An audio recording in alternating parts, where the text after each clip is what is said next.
ಪ್ರೀತಿಯ ವೀಕ್ಷಕರೇ, ನಿಮ್ಮೆಲ್ಲರಿಗೂ ನಮಸ್ಕಾರ. ನಾನು ಕೆಜೆ ಹಳ್ಳಿ ಸುರೇಶ್. ನೀಟ್ ಪರೀಕ್ಷೆ ಮತ್ತೆ ರದ್ದು ಮಾಡಿದ್ದಾರೆ. ನಿಜಕ್ಕೂ ಇದು ವಿದ್ಯಾರ್ಥಿಗಳ ಪಾಲಿಗೆ ದೊಡ್ಡ ಆಘಾತದ ಸುದ್ದಿ.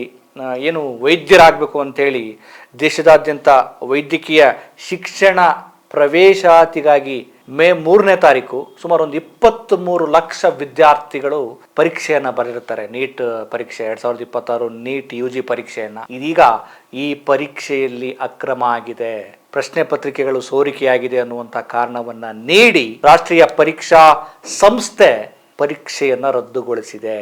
ಈಗ ಆನಂತರ ಪರೀಕ್ಷೆಯನ್ನ ಯಾವಾಗ ಮಾಡಬೇಕು, ಯಾವಾಗ ಮಾಡ್ತಾರೆ ಅನ್ನೋ ವಿಚಾರಕ್ಕೆ ಸಂಬಂಧಪಟ್ಟಂಗೆ ಶೀಘ್ರದಲ್ಲೇ ತಿಳಿಸ್ತೀವಿ ಅಂತ ಹೇಳಿರುವಂಥದ್ದು. ಈಗಾಗಲೇ ನೀಟ್ ಪರೀಕ್ಷೆ ದಿನಾಂಕವನ್ನ ತಿಳಿಸ್ತೀವಿ ಅಂತ ಹೇಳಿದ್ದಾರೆ. ಜೊತೆಗೆ ಪ್ರಶ್ನೆ ಪತ್ರಿಕೆ ಸೋರಿಕೆಯ ಆರೋಪಕ್ಕೆ ಸಂಬಂಧಿಸಿದಂತೆ ಕೇಂದ್ರ ತನಿಖಾ ಸಂಸ್ಥೆಗಳು ಅಂದ್ರೆ ಕೇಂದ್ರ ಸರ್ಕಾರ ಇದನ್ನ ಎನ್ಕ್ವೈರಿ ಮಾಡೋದಕ್ಕೆ CBIಗೆ ವಹಿಸಿರುವಂತದ್ದು. ಇವ್ರು ಹೇಳ್ತಾರೆ ಪಾರದರ್ಶಕತೆ ಮತ್ತು ಪರೀಕ್ಷೆಯಲ್ಲಿ ಒಂದು ನ್ಯಾಯಸಮ್ಮತವಾಗಿ ನಾವು ಪಾರದರ್ಶಕತೆಯನ್ನ ಕಾಯ್ದುಕೊಳ್ಳುವ ಸಲುವಾಗಿ ಇದನ್ನ ರದ್ದುಗೊಳಿಸಿದ್ದೇವೆ ಅಂತ ಹೇಳಿದ್ದಾರೆ. ಇನ್ನು ಮರು ಪರೀಕ್ಷೆಗೆ ಸಂಬಂಧಿಸಿದಂತೆ ಯಾವುದೇ ಹೊಸ ನೋಂದಣಿಯ ಅಗತ್ಯ ಇರೋದಿಲ್ಲ, ಹೆಚ್ಚುವರಿ ಪರೀಕ್ಷಾ ಶುಲ್ಕವನ್ನು ಕೂಡ ವಿಧಿಸಲಾಗುವುದಿಲ್ಲ ಅಂತೇಳಿ ಹೇಳಿರುವಂತದ್ದು. ಅಲ್ಲದೆ ಈಗಾಗಲೇ ಪಾವತಿಸಿರುವ ಶುಲ್ಕವನ್ನ ನಾವು ವಾಪಸ್ ಕೊಡ್ತೀವಿ ಅಂತ ಹೇಳಿದ್ದಾರೆ. ಇನ್ನು ಈ ಒಂದು ಪರೀಕ್ಷೆ ರದ್ದತಿಗೆ ಸಂಬಂಧಪಟ್ಟ ಹಾಗೆ ಕೇಂದ್ರದ ಶಿಕ್ಷಣ ಸಚಿವ ಧರ್ಮೇಂದ್ರ ಪ್ರಧಾನ್ ಏನು ರಿಯಾಕ್ಟೇ ಮಾಡಿಲ್ಲ, ಅದ್ರ ಬಗ್ಗೆ ಪ್ರತಿಕ್ರಿಯೆನೇ ಕೊಡದೆ ಮಾಧ್ಯಮಗಳಿಂದ ತಪ್ಪಿಸ್ಕೊಂಡು ಕಾರ್ ಹತ್ಕೊಂಡು ಓಡ್ ಹೋಗಿದ್ದಾರೆ. ಇದ್ರ ಬಗ್ಗೆನೂ ಮಾತಾಡ್ತೇನೆ.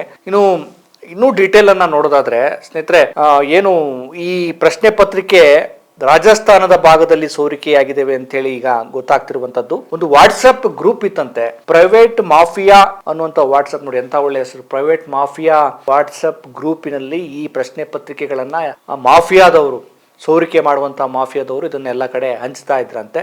ಇದೀಗ ಈ ತಕ್ಷಣಕ್ಕೆ ನಮಗೆ ಗೊತ್ತಾಗಿರುವ ಮಾಹಿತಿಯ ಪ್ರಕಾರ ಏನು ರಾಜಸ್ಥಾನದಲ್ಲಿ ಇದು ಸೋರಿಕೆಯಾಗಿದೆ. ಈ ಪ್ರಕರಣಕ್ಕೆ ಸಂಬಂಧಪಟ್ಟಂಗೆ ತನಿಖೆ ನಡೆಸಿರುವಂತಹ ತನಿಖಾ ಸಂಸ್ಥೆಗಳು ಸುಮಾರು 9 ಮಂದಿಯನ್ನ ಅರೆಸ್ಟ್ ಮಾಡಿದಾರಂತೆ. ಉತ್ತರಾಖಂಡ, ಕೇರಳ ಭಾಗದಲ್ಲಿ ಇದನ್ನ ಅರೆಸ್ಟ್ ಮಾಡಿದ್ದಾರೆ. ಸ್ನೇಹಿತರೆ, ಏನಾಗಿದೆ ಈ ಕೇಂದ್ರ ಸರ್ಕಾರಕ್ಕೆ? ಒಂದು ಕಡೆ ಇವರ ಆಡಳಿತದ ವೈಫಲ್ಯಗಳು, ವಿದೇಶಾಂಗ ನೀತಿಯ ವೈಫಲ್ಯ, ದೇಶದ ಜನರಿಗೆ ನೀವೇನೂ ಮಾಡಕ್ ಹೋಗ್ಬೇಡಿ, ಮನೆಯಲ್ಲೇ ಇರಿ, ಏನು ಚಿನ್ನ ಖರೀದಿ ಮಾಡಬೇಡಿ, ಪೆಟ್ರೋಲ್ ಗ್ಯಾಸ್ ಬಳಸಬೇಡಿ, ಅಡಿಗೆ ಎಣ್ಣೆ ಕಡಿಮೆ ಮಾಡಿ ಅಂತ ಹೇಳ್ತಾರೆ. ಹೋಗ್ಲಪ್ಪ, ಇವ್ರಿಗೆ ಒಂದು ಪರೀಕ್ಷೆಯನ್ನ ಸರಿಯಾಗಿ ಪಾರದರ್ಶಕವಾಗಿ ನಡೆಸುವ ಒಂದು ದಕ್ಷತೆ, ಯೋಗ್ಯತೆ ಇಲ್ವಾ? ಇವ್ರಿಗೆ ನಾಚಿಕೆ ಆಗ್ಬೇಕು ಅಲ್ಲ. ಮಕ್ಕಳ ಜೊತೆ ಇವ್ರು ಚೆಲ್ಲಾಟ ಆಡ್ತಾ ಇದ್ದಾರೆ. 23 ಲಕ್ಷ ಇಡೀ ದೇಶದಾದ್ಯಂತ ವಿದ್ಯಾರ್ಥಿಗಳು ಪರೀಕ್ಷೆ ಬರೆದಿದ್ದಾರೆ ಅಂದ್ರೆ ಸುಮ್ಮನೆ ಬರ್ದಿರಲ್ಲ.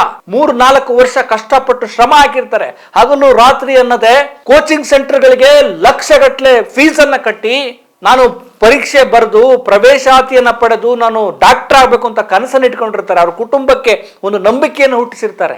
ಇಂತಹ ವಿದ್ಯಾರ್ಥಿಗಳ ಬದುಕಿನಲ್ಲಿ ಚೆಲ್ಲಾಟ ಆಡ್ತಾರಲ್ಲ, ಇವರಿಗೆ ನಾಚಿಕೆ ಆಗಲ್ಲ? ಇವ್ರಿಗೆ ಯೋಗ್ಯತೆ ಇಲ್ವಾ? ಈಗ ರಾಜ್ಯದ ಶಿಕ್ಷಣ ಸಚಿವರು, ಉನ್ನತ ಶಿಕ್ಷಣ ಸಚಿವರು ಇದೊಂದು ದೊಡ್ಡ ಹಗರಣ, ಇವರಿಗೆ ಪರೀಕ್ಷೆ ನಡೆಸೋದಕ್ಕೆ ಸಾಧ್ಯತೆ ಇಲ್ಲ, ಇವರಿಗೆ ಸಾಮರ್ಥ್ಯ ಇಲ್ಲ ಅಂತೇಳಿ ವಾಗ್ದಾಳಿ ನಡೆಸಿದ್ದಾರೆ. ಹಾಗಿದ್ರೆ ಏನು ವಿದ್ಯಾರ್ಥಿಗಳು ಯಾರನ್ನ ನೆಚ್ಕೋಬೇಕು? ಅವ್ರ ಮಾನಸಿಕ ಒತ್ತಡವನ್ನು ನೀವು ಅರ್ಥ ಮಾಡ್ಕೊಳ್ತೀರಾ? ಪೋಷಕರ ಮಾನಸಿಕ ಒತ್ತಡ ಅರ್ಥ ಮಾಡ್ಕೊಳ್ತೀರಾ? ನೀವು ಪರೀಕ್ಷೆ ಮತ್ತೊಂದು ನಡೆಸ್ತೀರಾ. ಆದ್ರೆ ಈ ಸಲ ಚೆನ್ನಾಗಿ ಬರೆದಂತ ವಿದ್ಯಾರ್ಥಿ ಈಗ ಮರು ಪರೀಕ್ಷೆಯಲ್ಲಿ ಅವರು ಅಷ್ಟೇ ಸಾಮರ್ಥ್ಯ ಇಟ್ಕೊಂಡು ಅಷ್ಟೇ ಚೆನ್ನಾಗಿ ಬರೀತಾರೆ ಅನ್ನೋಂತ ನಂಬಿಕೆ ಏನು? ಇದು ಕೇಂದ್ರ ಸರ್ಕಾರದ ವೈಫಲ್ಯ. ವಿದ್ಯಾರ್ಥಿಗಳ ಬದುಕಿಗೆ ಅವರ ದೂರದೃಷ್ಟಿಕೋನಕ್ಕೆ, ಅವರ ಕನಸುಗಳಿಗೆ ಬೆಲೆನೇ ಇಲ್ವಾ? ಇದೊಂದು ಒಂದು ರಾಜ್ಯದಲ್ಲಿ, ಇಡೀ ದೇಶದಲ್ಲಿ ಪ್ರತಿಷ್ಠಿತೆಯ ಒಂದು ಪ್ರವೇಶ ಪರೀಕ್ಷೆ, ಸ್ಪರ್ಧಾತ್ಮಕ ಪರೀಕ್ಷೆ, ಏನೇನೋ ರೂಲ್ಸ್ಗಳನ್ನ ಮಾಡ್ತೀರಿ. ಧರ್ಮೇಂದ್ರ ಪ್ರಧಾನ್ ಅಂತ ನಾಚಿಕೆ ಆಗ್ಬೇಕು ಇವರೆಲ್ಲ ಶಿಕ್ಷಣ ಸಚಿವರು. ಏನು ಒಂದೊಂದು ಪರೀಕ್ಷೆ ನಡೆಸೋದಕ್ಕೆ ಇವ್ರಿಗೆ ಯೋಗ್ಯತೆ ಇಲ್ಲ ಅಂತಂದ್ರೆ ಏನ್ ಮಾಡ್ತಿದ್ದಾರೆ? ಶಿಕ್ಷಣ ಇಲಾಖೆ ಏನ್ ಕತ್ತೆ ಕಾಯ್ತಾ ಇದೆಯಾ? ವಿದ್ಯಾರ್ಥಿಗಳು ಇವ್ರೇನು ಆಟ ಆಡ್ತಾ ಇದ್ದಾರೆ? सर पेपर लीक पे क्या बोल रही है? सर पेपर लीक पे सर CBI इंक्वायरी की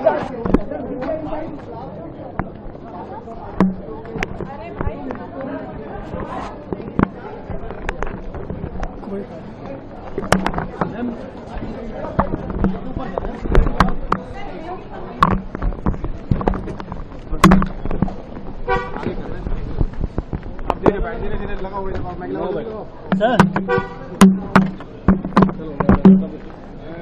इतना गरीब परिवार होते हैं, वो गरीब परिवार, कोचिंग इतनी महंगी है, कोचिंग करने के लिए कई लोग दिल्ली आके रुकते हैं, दिल्ली में किराए की जगह लेते हैं बच्चे, अपने माँ बाप, कई लोगों के माँ बाप अपनी सोना गिरवी रख देते हैं, जमीन बेच देते हैं बच्चे को कोचिंग कराने के लिए। और उसके बाद अगर पेपर लीक हो जाए तो उससे बड़ा मैं समझता हूं कि धोखा किसी के साथ नहीं हो सकता। और ये नीट का पेपर पहली बार लीक नहीं हुआ, मेरे ख्याल से एक बार 17 में हुआ था, एक बार 21 में हुआ था, फिर एक बार 24 में हुआ था और एक बार अब लीक हुआ है। 4 बार पेपर लीक हो चुका, तो पेपर ऐसे तो लीक होते नहीं है।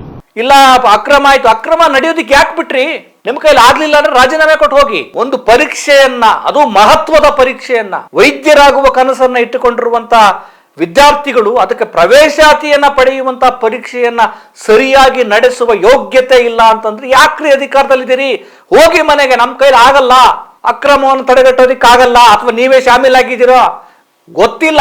20 ಲಕ್ಷನೋ 5 ಲಕ್ಷನೋ 10 ಲಕ್ಷನೋ 20 ಲಕ್ಷನೋ ಕೊಟ್ಟು ಯಾವನೋ ಬಂದು ಲೀಕ್ ಮಾಡ್ತಾನೆ ಅಂತಂದ್ರೆ ಕಷ್ಟಪಟ್ಟು ಓದಿರುವಂತ ವಿದ್ಯಾರ್ಥಿಗಳ ಕತೆ ಏನು? ನಿಜಕ್ಕೂ ನಮ್ಮ ದೇಶದ ಜನರನ್ನ ಯಾರು ಕಾಪಾಡ್ತಾರೋ ಗೊತ್ತಿಲ್ಲ. ಅಲ್ಲಿ ಜನರ ಕತೆ ಒಂದ್ ಕಡೆ ಆದ್ರೆ ವಿದ್ಯಾರ್ಥಿಗಳ ಕತೆ ಇನ್ನೊಂದು ಕಡೆ ಕಣ್ರಿ. ಏನ್ರಿ ಆಗಿದೆ ಕೇಂದ್ರ ಸರ್ಕಾರಕ್ಕೆ, ಈ ಮೋದಿ ಸರ್ಕಾರಕ್ಕೆ? ಉತ್ತರ ಏನು ಭರವಸೆನೇ ಇಲ್ಲ. ಆ ಒಂದ್ ರೀತಿ ಹೋಪ್ಲೆಸ್, ಯೂಸ್ಲೆಸ್ ಆಗಿದ್ದಾರೆ. ನೋಡೋಣ ಏನ್ ಮಾಡ್ತಾರೆ. ಪಾಪ ವಿದ್ಯಾರ್ಥಿಗಳ ಸಂಕಟ ಹೇಳತ್ತೆ ಇರೋದು. ಅವ್ರು ಎಷ್ಟೆಷ್ಟು ಕಷ್ಟಪಟ್ಟಿರ್ತಾರೆ, ಆ ಫೀಸ್ ಕಟ್ಟೋದಕ್ಕೆ ಎಷ್ಟು ಶ್ರಮ ಪಟ್ಟಿರ್ತಾರೆ, ಕೂಲಿ ಮಾಡಿರ್ತಾರೆ, ಪೋಷಕರು ಎಲ್ಲೆಲ್ಲೋ ಆಸ್ತಿ ಜಮೀನ್ ಮಾಡಿರ್ತಾರೆ. ಅವ್ರ ಮಾನಸಿಕ ತೊಳಲಾಟಗಳು ಏನ್ ಗೊತ್ತಾ ನಿಮಗೆ? ಉದ್ಯೋಗ ಕೊಡಲ್ಲ, ಅಟ್ಲೀಸ್ಟ್ ಒಂದು ಪರೀಕ್ಷೆ ಏನಾದ್ರು ನಡ್ಸಕ್ಕಾಗಲ್ವೇನ್ರಿ ನಿಮ್ಗೆ? ಸ್ನೇಹಿತರೆ, ಮತ್ತೊಂದು ವಿಚಾರದಲ್ಲಿ ನಿಮ್ಮನ್ನು ಭೇಟಿ ಮಾಡ್ತೇನೆ. ನಮಸ್ಕಾರ.